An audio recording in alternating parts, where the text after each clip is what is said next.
सहनाववतु सहनौ भुनक्तु सह वीर्यं करवावहै तेजस्विनावधीतमस्तु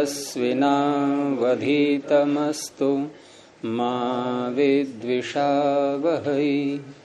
ओम शांति शांति शांति। प्रथमा वृत्ति की 78वीं कक्षा। स्थानी बदादेशो नल विधौ, इसमें 8 प्रकार से स्थानी के समान आदेश को जो कहा गया है, उसमें से हमने देख लिया था तद्धित का आदेश तद्धित के समान यहाँ तक, अर्थात 5 देख लिए थे। 3 और रह गए हैं अभी। और इसमें एक में 2 आ गए थे प्रकृत्य में, उसमें कृत का आदेश कृतवत ये भी आ गया था, और अव्यय का आदेश अव्यय के समान ये भी आ गया था।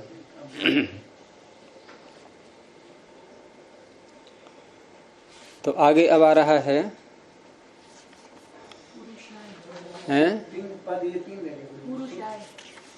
हाँ पुरुषाय। तो ये है सुप का आदेश सुप के समान। पीछे का पूछना है कुछ? कल का एक रह गया था, कुगति प्रादयः सूत्र समझ नहीं आया मेरे को। कुगति प्रादयः, कु एक शब्द है अलग जी। और गति जी। ये संज्ञा है, और ये संज्ञा होती है क्रिया के योग में जो प्र आदि आते हैं इनकी भी, और कुछ और भी शब्द हैं, और प्रादि 3 प्रकार के शब्द इसमें लिए। प्रादि 2 तरह से बन जाते हैं। एक तो केवल प्रादि कह दिया। हमारा ध्यान कहाँ पहुंचता है कि प्रादि कहते ही हमारे मुख से क्या निकल पड़ता है? अच्छा, वो प्रादि जो उपसर्ग हैं, बस यहाँ ध्यान यही भूल जाती है। हम प्रादि को केवल प्रादि के रूप में ले रहे हैं, बस प्र परा अपसम हमने ये शब्द बोल दिए अलग अलग, कोई नाम मत रखो इनका भी। एक तो ये प्रादि हो गए, लेकिन जब क्रिया के साथ जुड़ते हैं ये, तो इनका नाम उपसर्ग और गति ये जुड़ जाते हैं।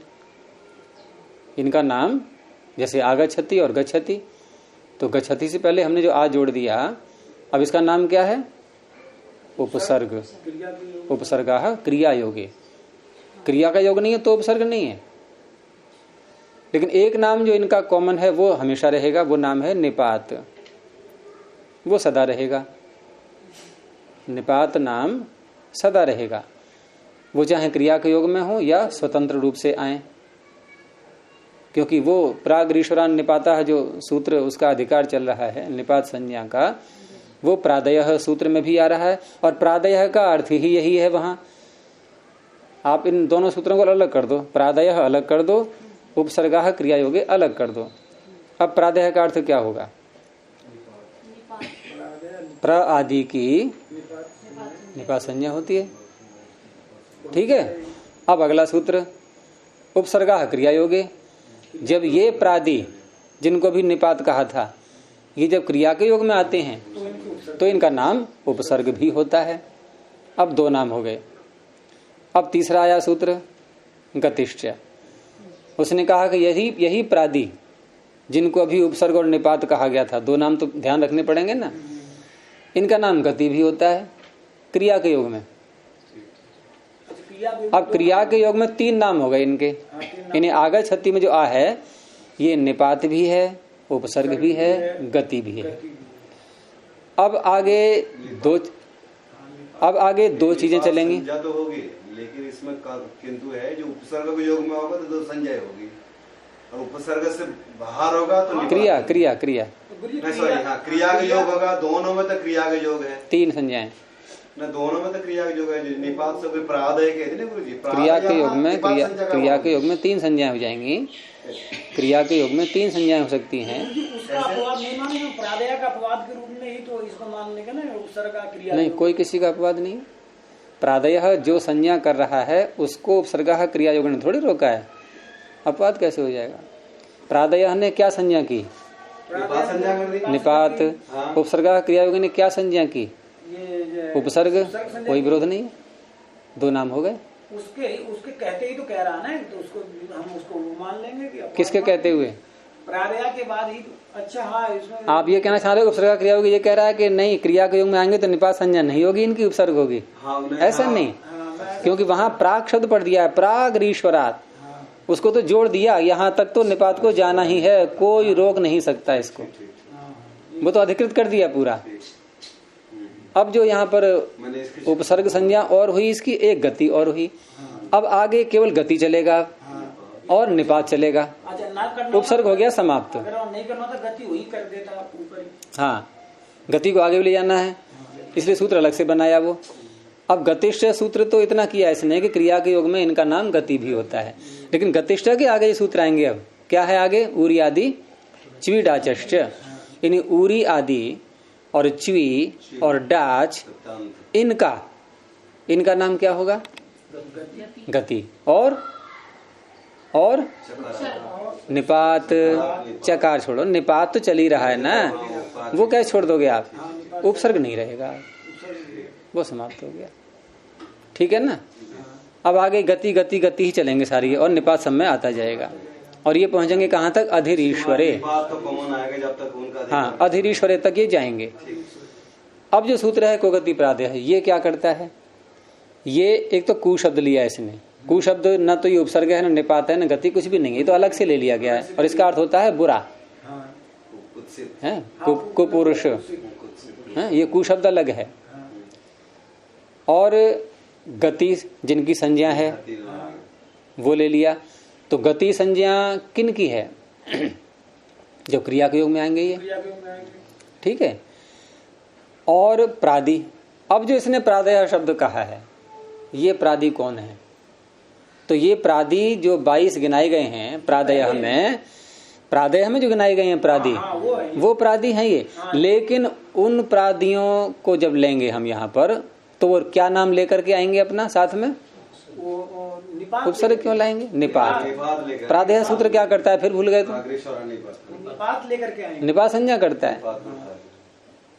तो निपात संज्ञक प्रादि, यही तो हुए। यद्यपि निपात संज्ञा गति की भी होती है, जैसे कु गति प्रादि, तो गति शब्द इसमें अलग से कहा गया है। और प्रादि भी गति होते हैं, लेकिन क्रिया के योग में। लेकिन यहाँ क्रिया नहीं है, यहाँ क्या है? ये आपको बनाना था प्रकृत्य। अब कृत्य जो है क्रिया नहीं है कोई, अब ये कृदंत बन चुका है। और कृत अभिहितो भावो द्रव्यवत भवति। अगर क्रिया के योग में ही करना था तो गुरुजी तो प्रादि नहीं करना पड़ता, फिर हाँ, फिर गति से ही काम चल जाता। प्रादि अलग से कहा ही इसीलिए गया है कि जहाँ ये गति और उपसर्ग नहीं होते हैं वहां भी ये सूत्र अपना समास कर पाए।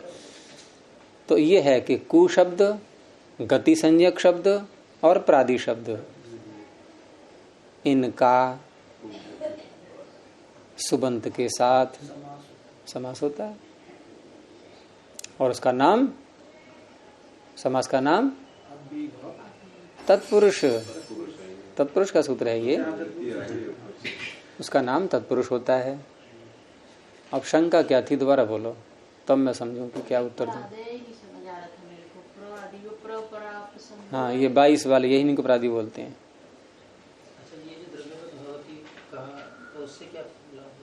क्रिया नहीं है अभी, इनका व्यवहार द्रव्य के समान होता है, इसमें लकार नहीं आते हैं।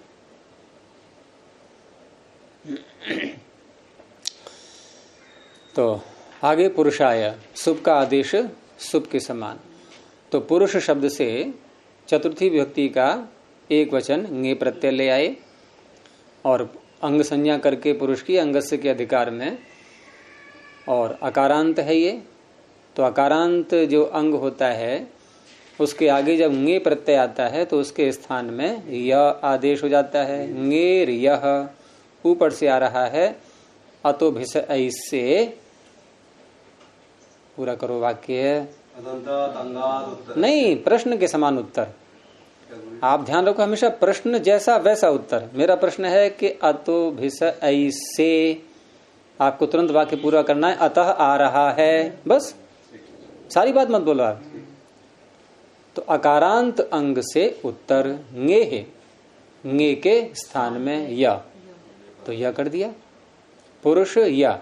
अब ध्यान ये रखना है कि ङे सुप था, यह सुप नहीं है।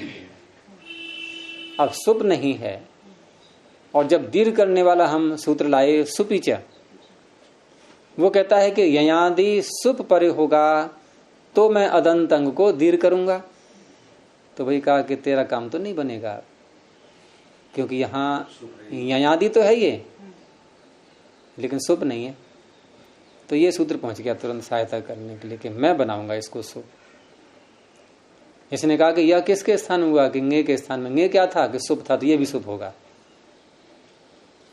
स्थानीय के समान आदेश। और वो ध्यान रखना है, सर्वत्र अल विधि नहीं होनी चाहिए। तो ङे में कितने अल हैं? दो। तो ये अल विधि नहीं है। यकार में तो एक ही शिकार है। यकार में भी दो हैं, लेकिन यकार को देखना ही नहीं है, भले ही एक हो। अल के स्थान में विधि, लेकिन ये अनेकाल के स्थान में विधि हुई है। ये अल के स्थान में विधि नहीं हुई है, अनेकाल के स्थान में। अल के मतलब एक अल, और उसको स्पष्ट करते एकाल के स्थान विधि नहीं है, ये अनेकाल के स्थान में विधि है। ठीक है, तो सुप का आदेश सुप के समान हो गया, तो ये आदि सुप परे मिल गया, उसने दीर्घ कर दिया। पुरुषाय, बालकाय, रामाय, सब जगह लग जाएगा ये सुपीच सूत्र। हो गया। आगे तिंग का आदेश तिंग के समान, 7वां भाग इसका। इसमें दिया है अकुरुताम, अकरोत, अकुरुताम, अकुर्वन। कौन सा लकार, कौन सा पुरुष? मध्यम पुरुष, प्रथम पुरुष द्विवचन। द्विवचन। आपको मध्यम जो बोला ना आपने, द्विवचन के अर्थ में बोला था कि बीच में आ रहा है, ये द्विवचन बीच में आता है तो मध्यम हो गया ये।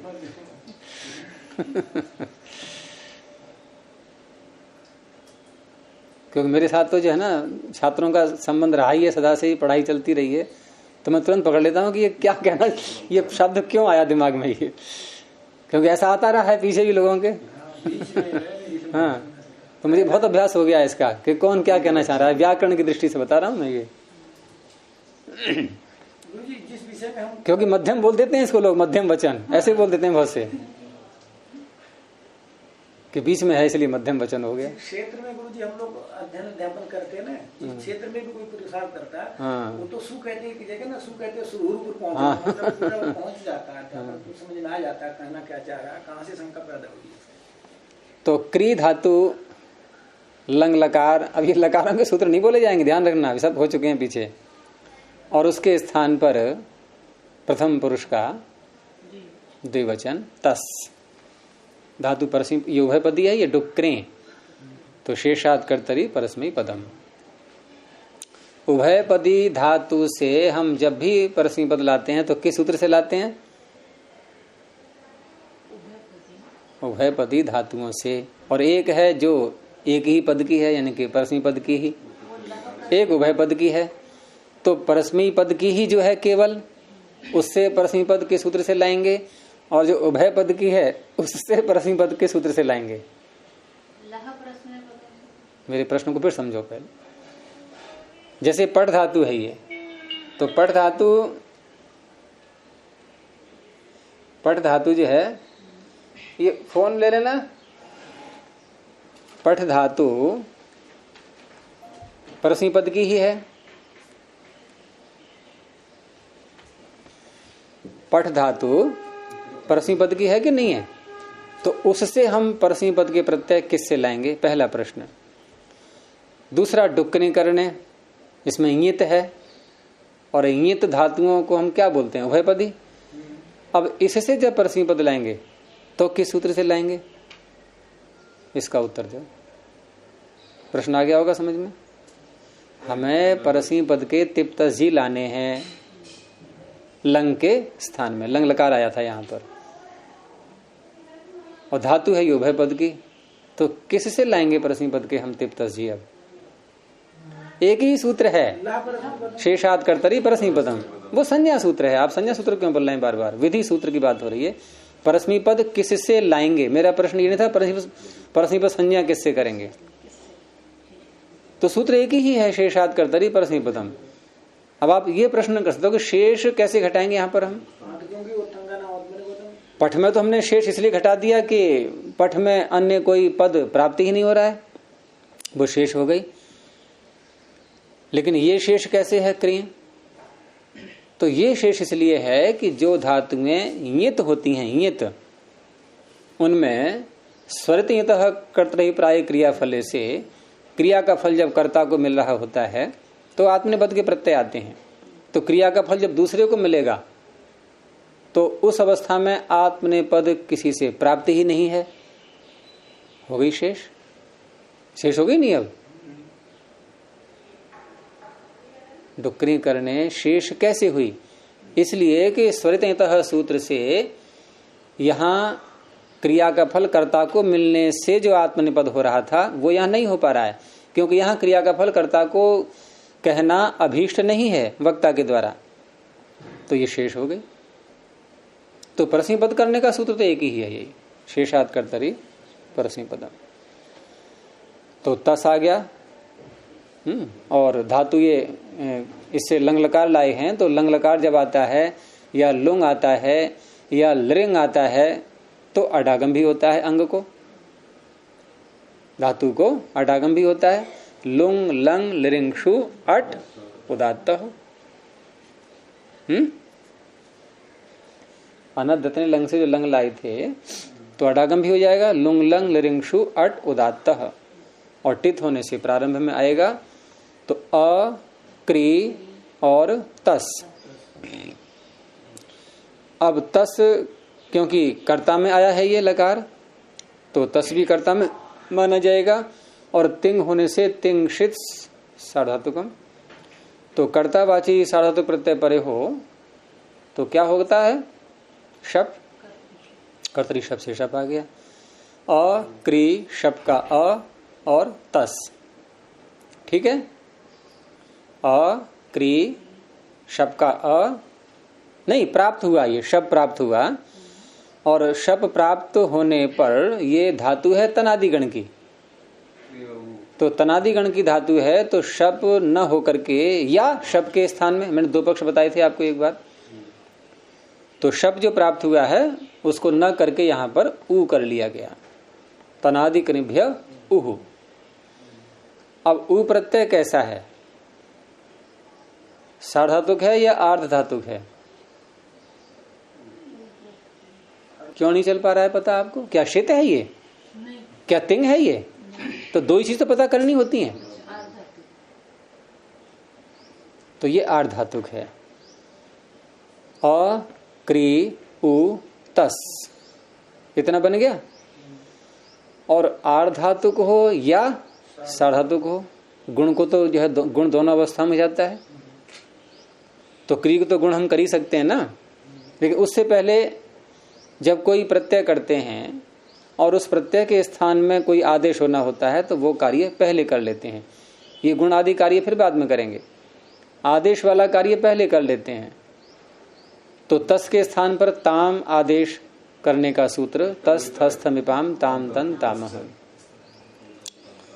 क्योंकि ये लकार इंगित है, और इंगित लकारों के स्थान में जब ये चार प्रत्यय आते हैं तस थस थ मिप, तो इन चारों के स्थान में ताम तम त अम ये क्रम से आदेश हो जाएंगे। ये जो तस है ना, आप वहां पहुंच क्यों रहे हैं, अभी इंगित और कित की आवश्यकता ही नहीं है, वो तो जब गुण की बात आएगी तब उनकी आवश्यकता पड़ेगी, तब वहां देखेंगे। अभी तस को ताम आदेश कर दिया गया। अब ताम आदेश करने के बाद स्थिति क्या बन गई? अ, क्री, उ और ताम।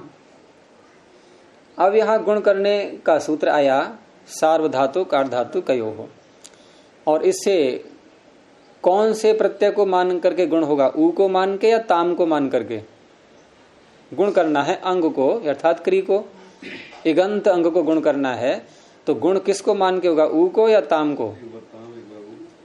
एक बार ताम एक बार उ। मैंने कहा क्री को गुण करना है। क्री को गुण किसको मान के होगा? जो क्री के आगे आ रहा है उ, ताम तो दूर है उससे, तो उ को मान करके गुण हो गया। रेप साथ में जुड़ गया क्योंकि री को कर रहे हैं गुण, तो अर क्या बन गया? अब अ कर उ ताम, अ कर उ ताम। अब यहां पर ये आवश्यकता पड़ेगी इस सूत्र की, स्थानीय पदादेशो नलविधो। तो कैसे पड़ेगी आवश्यकता इसकी? कि छठे अध्याय के चौथे पाद में सूत्र निकालो, अत उत सार्वधातु के 110 संख्या पर अंगस्य के अधिकार में ही है ये भी। अत उत सार्वधातु के, अगर हम अनुवृत्ति न लाएं तो सूत्र का अर्थ क्या बनेगा? आकार के स्थान में उकार होता है, सार्वधातुक प्रत्यय परे रहते। इतने से बात नहीं बनने वाली। आकार के स्थान में उकार होता है, तो इस सूत्र में किसकी अनुवृत्ति लाएंगे? तो पहली बात तो ऊपर से आ रहा है नित्यम करोते से करोते है, अर्थात ये क्री धातु में लगता है, ये करोते है। और क्री धातु में आकार है क्या? नहीं। क्यों? गुण करके क्या बन गया था अभी? गुण करके बना। हाँ, तो बन तो गया, मिल तो गया, इसका विषय तो बन रहा है अभी। जब तक री था तब तक ये सूत्र कहाँ आया था? चुपचाप बैठा हुआ था। ये तो गुण करने के बाद ही आया कि मुझे अवसर मिल गया, अब तो आकार आ गया उसमें। तो करोते है, इसकी अनुवृत्ति ले लेंगे, ठीक है। नित्यम करोते से करोते आ गया। और दूसरा इसमें जो है सूत्र में सार्वधातुके इतना शब्द कही दिया गया है। तो सार्वधातुक प्रत्यय जब परे होता है तो उस अवस्था में कर यानी क्री धातु में जो आकार है उसको उकार आदेश करता है ये। लेकिन सार्वधातुक संज्ञा ये कौन सूत्र करता है? अर्थात जो तिंग में प्रत्यय आते हैं, तिंग प्रत्याहार में, उनका नाम होता है सार्वधातुक। ये ताम आया है क्या उसमें? बोलो, तिप तस्जी सिप थस्थ मिब वस्मस। मेरा प्रश्न क्या था? बात क्यों बदल दी कि रिप्लेस हुआ है? बात तो यह है कि तिंग में ताम नहीं है, अर्थात ये तिंग नहीं है, सीधी सी बात यह है। और तिंग नहीं है तो इसका नाम सार्वधातुक नहीं हो सकता, और नहीं होगा तो ये सूत्र बेचारा क्या करेगा? ये लग ही नहीं पाएगा। तो इसने सहायता की कि तिंग का आदेश तिंग के समान। ये तिंग का आदेश नहीं बोला, ये कह रहा है कोई भी आदेश हो, बस अलविधि नहीं होनी चाहिए। तो तस् के स्थान में ताम हुआ है तो अलविधि तो नहीं है ये, तस् में 3 अल है ना। तो इसने तिंग का आदेश तिंग के समान कर दिया। जब तिंग आ गया तो बड़ी स्पष्टता से, सरलता से उसका नाम हो गया सार्वधातुक। और उसके पर रहते अब ये क्री धातु को आकार, उसके आकार को उकार कर सकता है, ठीक है। अच्छा, यहाँ जो ऊ है, ये तना दिख रहा है उससे, ये तो पहले सार्वधातुक इसी को मान करके गुण कर रहे हैं। किसको? ऊ को मान करके? ऊ को मान करके। ऊ को क्या मान के? सार्वधातुक के अर्धातुक? हाँ, तो हो गया गुण। बता तुम्हारा शंका क्या तुम्हारी? फिर बोलो दोबारा। तो अभी जो तुम्हारा प्रश्न ये है, मैं बता ही देता हूँ। वो आकार के स्थान में जो ऊ हो रहा है, हाँ, तो आकार के स्थान पे ऊ कहाँ हो रहा है? कर में। हाँ, कर में ठीक है, आकार के स्थान पे ऊ हो रहा है, ठीक है। ये ऊ को ये वो जो बीच में आ रहा है, हाँ, ये रुकावट डाल रहा है। वही मैं कहना चाह रहा हूँ, तुम्हारी शंका कहाँ जाके टिकेगी। तुम ये कहना चाह रही हो कि ये सूत्र आकार को उकार करता है, सार्वधातुक प्रत्यय परे रहते, और परे है आठ धातु, बीच में रुकावट आ गई, ठीक है ना। तो रुकावट आने पर भी आगे जो आ रहा है सार्वधातु, क्योंकि सूत्र सार्थक ही तभी बनेगा। ये सूत्रकार को, पाणिनि को पता है कि क्री के आगे उ आना है, क्योंकि तनादि गण की है ये, और क्री के आगे उ आना है तो कहीं भी नहीं मिलेगा सार्वधातुक उसके आगे। तो ये सूत्र क्या करेगा, ये सूत्र क्या करेगा फिर। तो यहां उकार का व्यवधान होने पर भी, ठीक है, उसको हो जाएगा। तो कर का बन गया कुर। कभी नहीं मिलेगा अगर पता है तो फिर कैसे किया? तभी तो किया। कभी मिल जाता, कभी मिल जाता तो नहीं करता यहाँ पर ये, फिर जहां मिलता वहीं करता। अब ढूंढ लिया, कहीं भी नहीं मिला, ऐसी स्थिति नहीं मिल रही कि सार्वधातुक परे न हो। वो सार्वधातुक जो है, मतलब क्यों, वो तो आना ही है, ये वो तो आना ही है।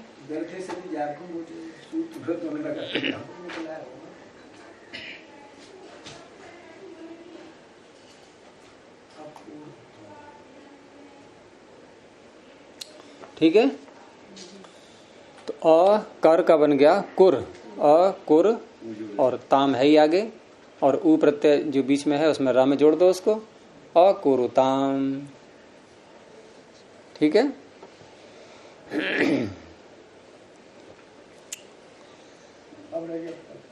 अब आया पद का आदेश पद के समान।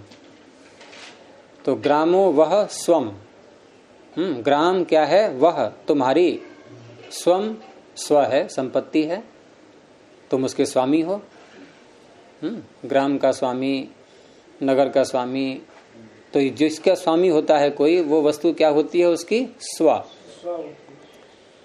तो ग्रामो वह स्वम, तो वह जो है इसका अर्थ क्या है, तुम्हारा, तुम्हारी, तुम्हारे, हैं। समानी, मंत्र बोलो संगठन सूत्र का, समानी, समानी व, लोग क्या करते हैं, समानी व, समानी के समान, इव, इव मान करके, तो समानी वह आकुति ही, आपके विचार, आपका जो एक अंदर दृष्टिकोण है, आकुति, एटीट्यूड, वो कैसा रहे, समान। समानी वह दिखा रहा हूं मैं, कहाँ कहाँ प्रयोग आ रहे हैं ये। समानी व आकुति ही, समाना हृदयानी वह, फिर आ गया समानमस्तु वह, फिर आ गया समानमस्तु वो मनो वह मनः, फिर यथा वह, 4 बार है इसमें, यथा वह। और अंतिम मंत्र है ये वेद का, ऋग्वेद का अंतिम मंत्र। इसमें एक और भी तारतम्यता है। जो पहली बात है, मेन तो बात पहली बताई है कि समानी व आकुति, हमारे विचार जो है, आकुति जो है वो समान हो। वो कब होंगे, हृदय मिलेंगे तब, हृदय मिलेंगे तब। हृदय कब मिलेगा, जब मन होगा एक मिलेगा। और मन कब मिलेगा, नहीं, वो तो अंत में और है। अंत में तो फिर ये कहा कि ऐसा जब होगा, अच्छा हाँ, तो क्या होगा फिर परिणाम उसका। इन सब बातों को यदि अपनाओगे तो ये मैं, मतलब ये है कि ईश्वर कह रहा है कि मैं तुम्हें ये सब बातें क्यों बता रहा हूँ। तो अंत में कारण बताएगा ना, कि मैं इसलिए बता रहा हूँ कि इन सब बातों को अपनाने से तुम ऐसे ऐसे रहो। यथा वह सुसह, सुसह असति, तुम्हारा जो सह माने साथ साथ रहना है, ये सुसह, अच्छा साथ साथ रहना हो जाए। नहीं तो साथ साथ तो रह रहे हैं, बोलते हैं नहीं आपस में, कोई किधर जो है काम कर रहा है, कोई से विरुद्ध विचार वाला है। अब साथ साथ रहना क्या हो गया, झगड़ा हो गया पति पत्नी में, एक कमरे में रह रहे हैं लेकिन बातचीत ही नहीं है, वो क्या है साथ रहना। तो ये सुसह है कि केवल सह है बस, ये कुसह हो गया। ये सुसह का अच्छा कारण। हाँ, असति अलग है फिर ये। असति जो है अस धातु का रूप है, लेट लकार का, ये लेट लकार का रूप है ये। अच्छी तरीके से हम साथ साथ रहें, हाँ, अर्थात तुम्हारा रहना सुसह हो जाए। लेट लकार किस अर्थ में आता है, लिंग अर्थ, लिंग के अर्थ में हो जाए। इसके लिए 3 उपाय हैं। इसके 3 उपाय हैं, इसलिए मैं तुम्हें बता रहा हूँ। यथा वह सुसह सति। ऐसी चीज और ऋग्वेद जो है, और ऋग्वेद आकार से प्रारंभ होता है। गुरु जी ये उद्देश्य इसके लिए बड़ा कीमती है। और क्या?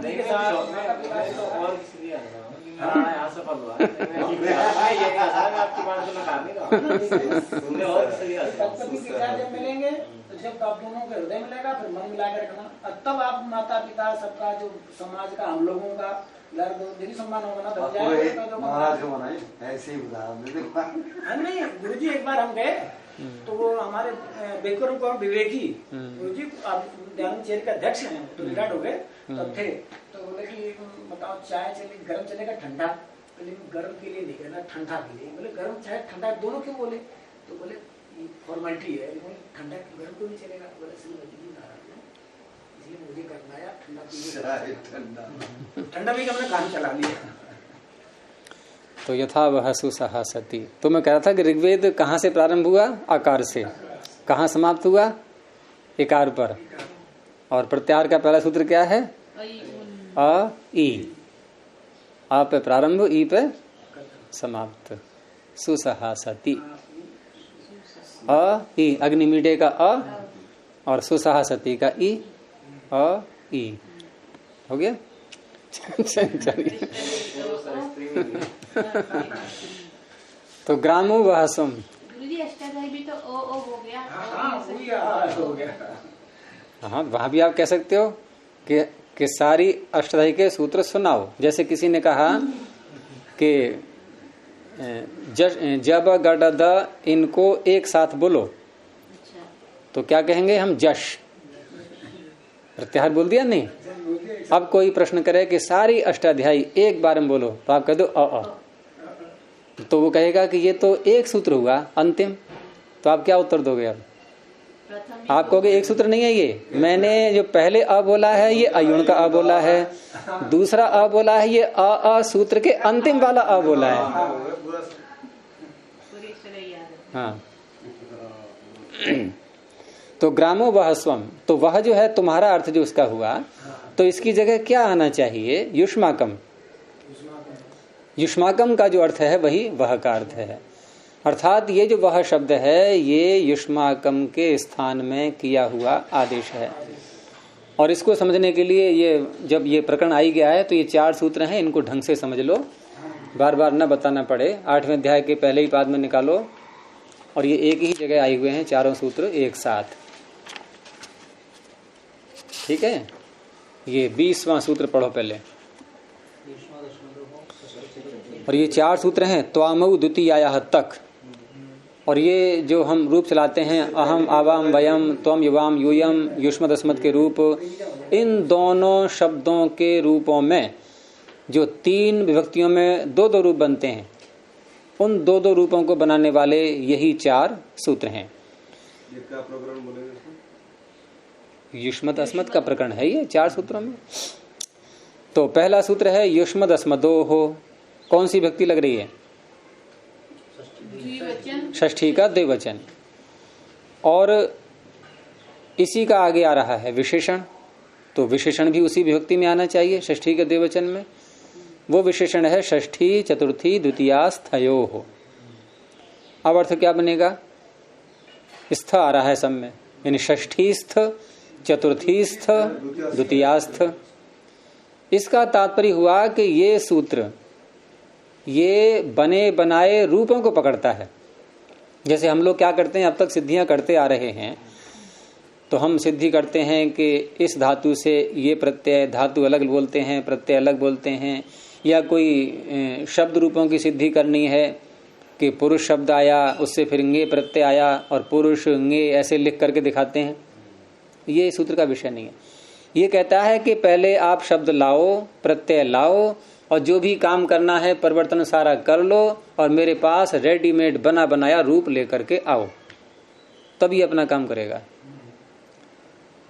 तो हम युष्मद और आम ऐसा करके जाएंगे सूत्र के पास में, या पूरा युष्माकम बना करके जाएंगे? पूरा युष्माकम।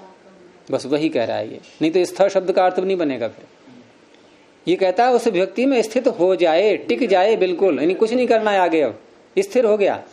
अगर आप सिद्धि कर रहे हो, पीछे कुछ काम और करना शेष है, जैसे पुरुष को हमने दीर्घ किया तो पुरुषाय बना, और पुरुषंगे कह करके हम कहें कि देखो चतुर्थीस्थ है ये, पुरुषंगे कह करके कहें कि चतुर्थीस्थ है ये, तो ये सूत्र कहेगा चतुर्थीस्थ कहाँ है, अभी तो आप ये टिक कहाँ पाया है ये, अभी तो आप इसमें परिवर्तन भी करोगे, इंगे को या करोगे, पुरुष को दीर्घ करोगे, ये चंचलता तो बनी रही, स्थिति कहाँ बनी अभी इसकी, पूरा बना लो पहले।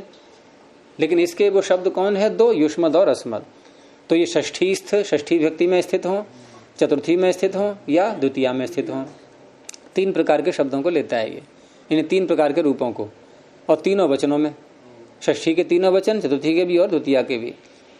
और यह है उत्सर्ग सूत्र, सामान्य सूत्र। इसने क्या कहा कि ऐसी स्थिति होगी इन शब्दों की तो क्या आदेश होगा, वाम और नौ, 2 आदेश यथासंग कर लो। यदि षष्ठी चतुर्थी द्वितीया में स्थित युष्मद है तो वाम, और षष्ठी चतुर्थी द्वितीया में स्थित यदि अस्मद है तो नौ, अर्थात त्वाम युवाम युष्मान, इनके स्थान पर भी वाम प्राप्त हो रहा है, ये ध्यान रखना, अभी कर नहीं रहा हूं मैं। फिर तब तुभ्यम युवाभ्याम युष्मभ्यम, इनके भी स्थान पर वाम। तब युवयो युष्माकम, इनके भी स्थान पर वाम। अब अस्मद पे आ जाओ, माम आवाम अस्मान, इनके स्थान पर नौ। मह्यम आवाभ्याम अस्मभ्यम, इनके स्थान पर नौ। मम आवयो अस्माकम, इनके स्थान पर नौ। यही तो प्राप्त हो रहा है इससे। अब इसके साथ छीना झपटी चलेगी, और सूत्र बैठे हैं तैयार, वो इसे छीनेंगे। अब छीनने के बाद क्या बचेगा वो देखना बाद में। अभी तो हमने प्राप्ति दिखा दी कि सब जगह लग रहा है, लेकिन छीनने के बाद नियम ये होता है, उत्सर्ग सूत्र को जब अर्थ करते हैं तो अपवाद लगाने के बाद जो शेष बचता है तब उसका पूरा अर्थ क्लियर होता है। तो पहला छीनने वाला आ गया, और हर छीनने वाले सूत्र में युष्मद अस्मदो ये तो जाना ही है अनुवृत्ति के रूप में। बाकी विभक्तियां जो हैं या वचन वो कैसे कैसे संगति लगेगी वो पता लग जाएगा। तो अगला सूत्र आया बहुवचनस्य वसनसौ, बहुवचनस्य है, और युष्मदः अस्मदः अलग अलग करके बोल देंगे। अर्थात युष्मद बहुवचन वाला युष्मद और अस्मद बहुवचन वाला अस्मद, इनके स्थान पर वस और नस होते हैं। अर्थात बहुवचन वाला यदि युष्मद है तो वस होगा, बहुवचन वाला यदि अस्मद है तो नस होगा। और विभक्ति कौन सी, इसमें विभक्ति का नाम ही नहीं लिया है, तो तीनों आएंगी। अब क्या अर्थ बनेगा, फिर दोबारा अर्थ करते हैं। षष्ठी के बहुवचन, चतुर्थी के बहुवचन और द्वितीया के बहुवचन में यदि युष्मद आ रहा है तो क्या आएगा, वस। ऐसे ही षष्ठी चतुर्थी द्वितीया के बहुवचन में यदि अस्मद आ रहा है तो क्या बनेगा, नस। अर्थात युष्मान युष्मभ्यम युष्माकम, इनके स्थान पर क्या होगा, वस। अस्मान अस्मभ्यम अस्माकम, इनके स्थान पर क्या होगा, नस। ठीक है ना। अब पूर्व सूत्र के पास क्या बच गया है, अब तीनों विभक्तियों का प्रथम वचन और द्विवचन, एक वचन और द्विवचन ये बचे हैं। बहुवचन तीनों के छिन चुके हैं। ठीक है ना। अब आप रूप में देख लो, अस्मान के साथ हम क्या बोलते हैं, नह। अस्मभ्यम के साथ में क्या बोलते हैं, नह। अस्माकम के साथ में क्या बोलते हैं, नह। ऐसे ही युष्मान के साथ में क्या बोलते हैं, वह। युष्मभ्यम वह, युष्माकम वह। ये तो स्पष्ट हो गया, यहाँ बात समाप्त हो गई। अब हमारे पास रह गए दोनों तीनों व्यक्तियों के दो दो वचन। अब उनका अब और होगी छीना झपटी। अब अगला आया ते मयु एक वचनस्य, एक ने बहुवचन छीन लिया, एक ने एक वचन छीन लिया, और इसने भी नाम नहीं लिया विभक्ति का, तो तीनों विभक्तियां आ गई। तो हमारे पास में क्या है, देखो त्वाम मह्यम, त्वाम तुभ्यम और तब, इनके स्थान पर क्या होगा, ते। और माम मह्यम और मम, इनके स्थान पर क्या होगा, मे। ते में, इसका द्विवचन है ते मयऊ, प्रथमा का द्विवचन। एक वचनस्य, एक वचन के स्थान में ते और मे हो जाएंगे। ठीक है ना।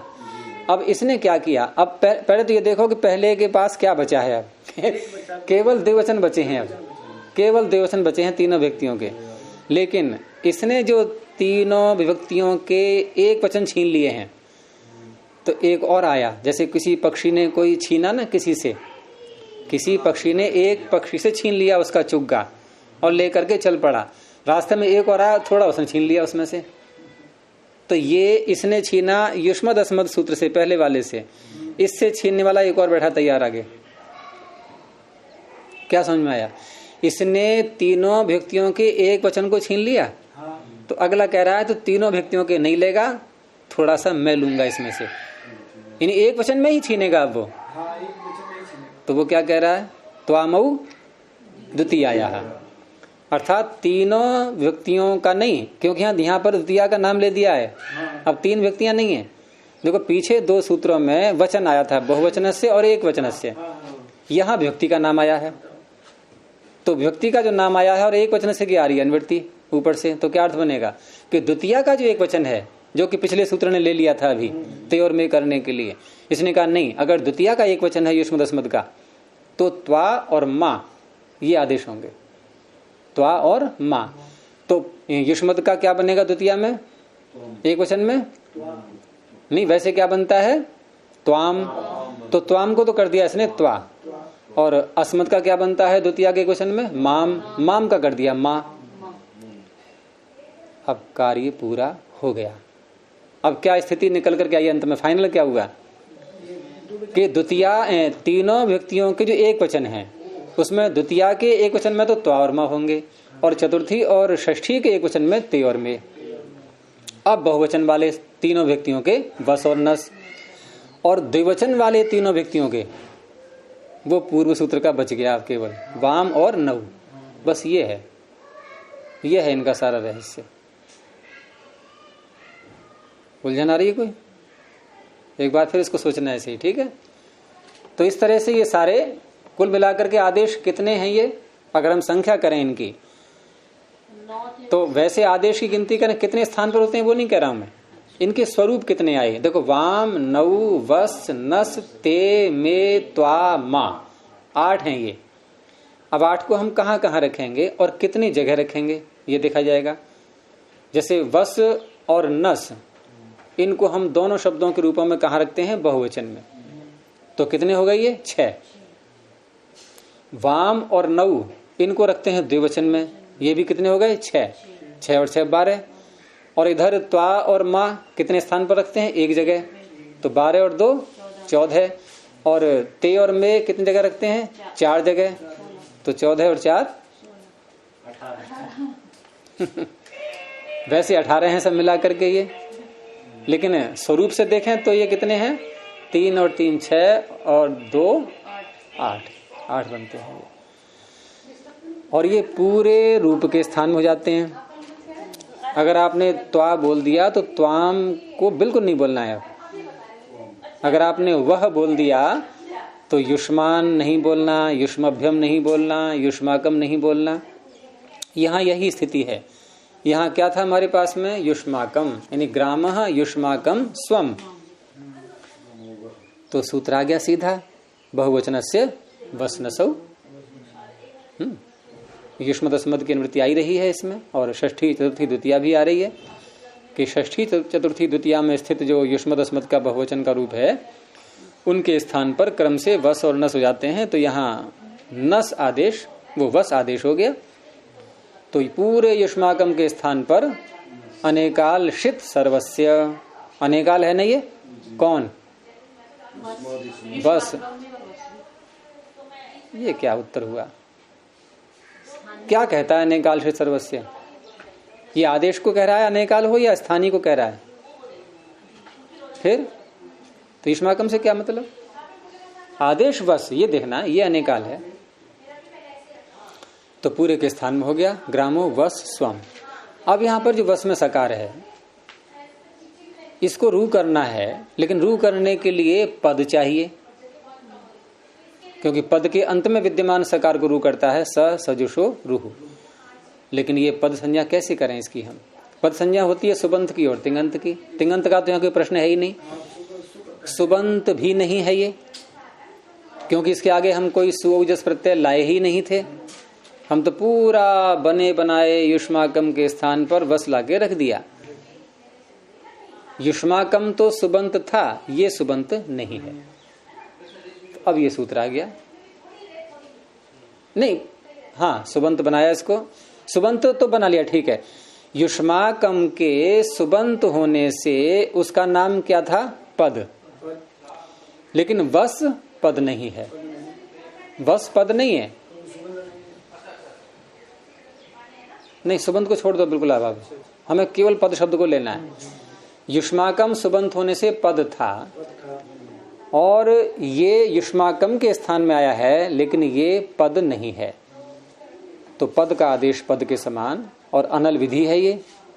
अब आप देखना यहां युष्माकम को, जैसे मैंने कहा था अनेकाल से सर्वस्य, वहां अपने युष्माकम को अनेकाल यह मान के कहा, वहां वस को देखेंगे अनेकाल, ठीक है ना, वहां वस को अनेकाल देखेंगे।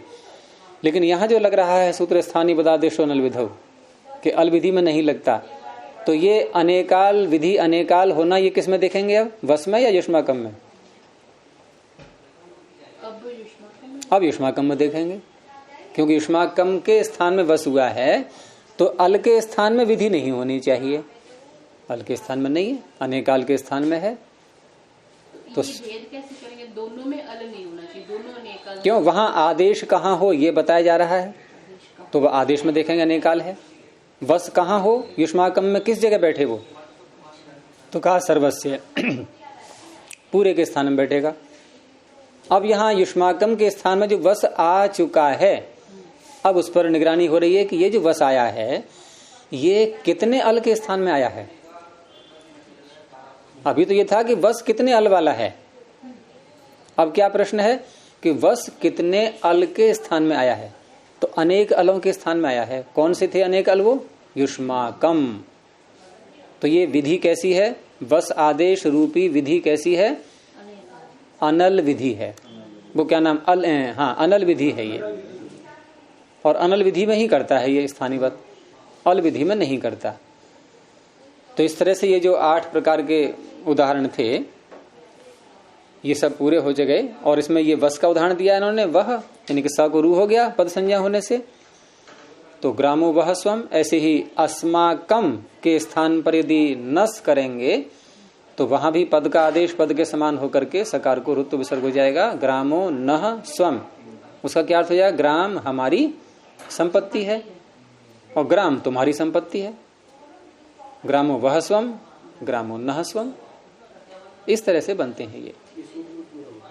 अभी नहीं पूरा हुआ है, अब इसके चलेंगे प्रत्युदाहरण, तब ये पूरा सूत्र। क्योंकि अनल विधि आपने पढ़ तो लिया, लेकिन प्रश्न ये मन में रह जाता है कि अल विधि फिर कौन सी होती है, यानी कौन सी ऐसी विधि है जो एक अल के स्थान में होती है, उसको देखेंगे। और वहां ये सूत्र नहीं करेगा स्थानीयवत, और कर दे तो क्या समस्या आएगी वो भी पता लग जाएगा फिर, क्योंकि शब्द अशुद्ध बनने लगेगा। तो वहां ये सूत्र नहीं करता है, इसे कल को देखेंगे। प्रणव ध्वनि। ओ